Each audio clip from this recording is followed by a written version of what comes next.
cars. There's the Hudson, and the voice of the Hudson obviously was Paul Newman, and he would only do it once he found out it was the Hudson, because he actually was a race car driver, so they really let him come up with his own dialogue. And of course, then they have the race car there.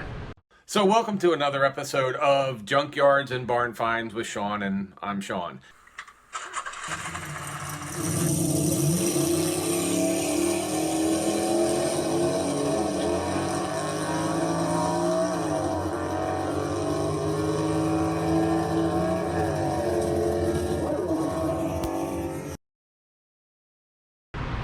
And the last car is Miami Vice. It looks like a 73 Ferrari Daytona. However, it is not a 73 Ferrari Daytona. And here's how I know. Underneath the hood. Look familiar? Nice Corvette engine. It's a nice Corvette engine. So this is also built off of a Corvette. Now I wonder if that's because of being a Ferrari, and old man Ferrari didn't like them playing around with stuff inside. Well, it kind of was an issue with Ferrari. The thing was, they wanted a car for their pilot episode. They just didn't have time to play Ferrari's little game and wait for one. Right. So they took the 68 Corvette there, gave it a Ferrari body kit on top of it, and used that instead for the pilot episode. But then they got the green light to do season 1, and so they built the second one just in case. Around episode 8, episode 9, a glimpse of the car on screen caught the eyes of some Ferrari executives. And at first, they were just confused.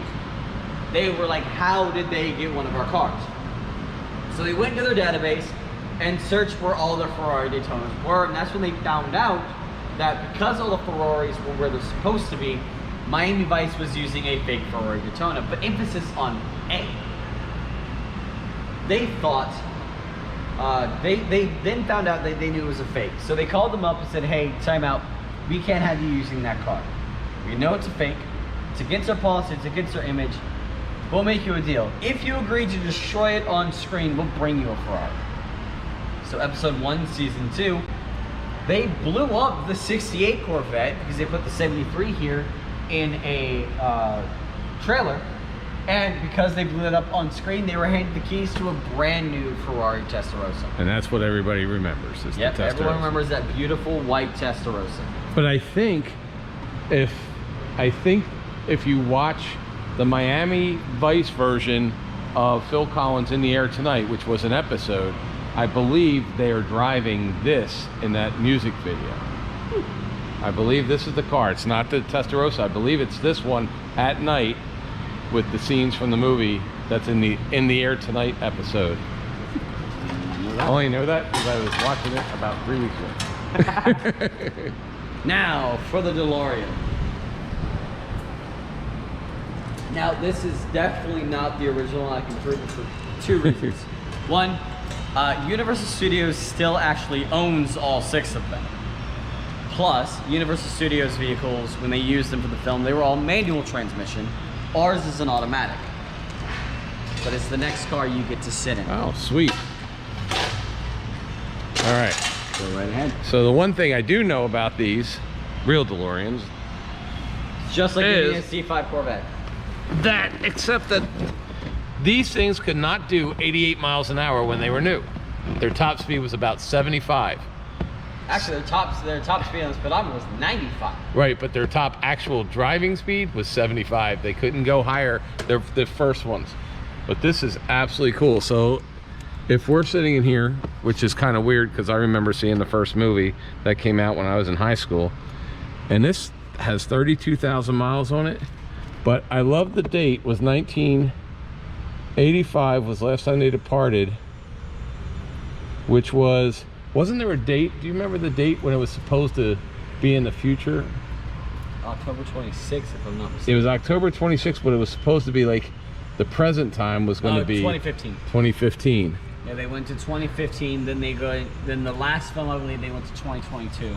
But for any of you guys that want to see what one looks like, and the nice thing with this, because you guys know I had an '88 Corvette, my head would hit the top And the nice thing with this is this actually sits a little bit farther back, so I could sit in it. Plus, the way the doors are designed, there's this little indent here to give you more headroom just in case. And by the way, the reason we're sitting in this is because the first script, if you go and look at the history of the film, I learned this in film school, was that they were actually, the original script was going to be a time machine made out of a refrigerator. And they said, no, that ain't gonna work, so let's do something else. So the original script called for a refrigerator, and they just thought that was gonna be stupid, so they had to rewrite the whole script for this. Look right there, we have a fluctuating flux capacitor. There you go. With all the 1980s stuff, this is how they used to label stuff, guys, when I was a kid. Very cool. And the audio Vox, which, by the way, you could buy those. That was like a decent stereo system back in the 80s. There's one rule of getting out of the car, and it's watch your head. Yeah. And don't pull on that handle. Look how pull on that handle. Very cool. And now DeLoreans are made nearby. Yes, we actually have a dealership of Central Florida Parkway that makes DeLoreans. I think it's one of his family members or something, his son or somebody bought, but they're in Texas, out of Texas, or he gave them the... Now, there is one thing that does confuse this car to a lot of people, and it's Mr. Fusion being attached to the rear. Because most people know Mr. Fusion from the second film.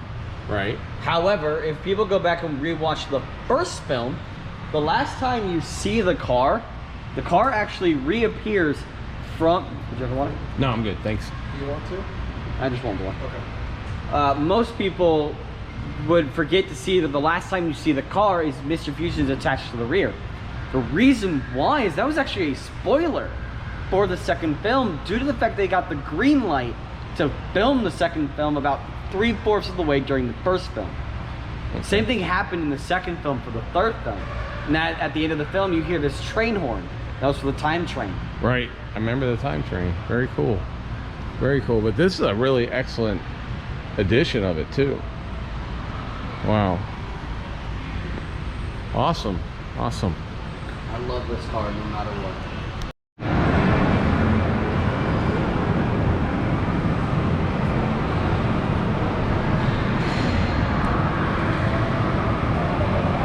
Look at that.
Should they subscribe to this channel even if they don't like cars today for this one? Probably just for this one.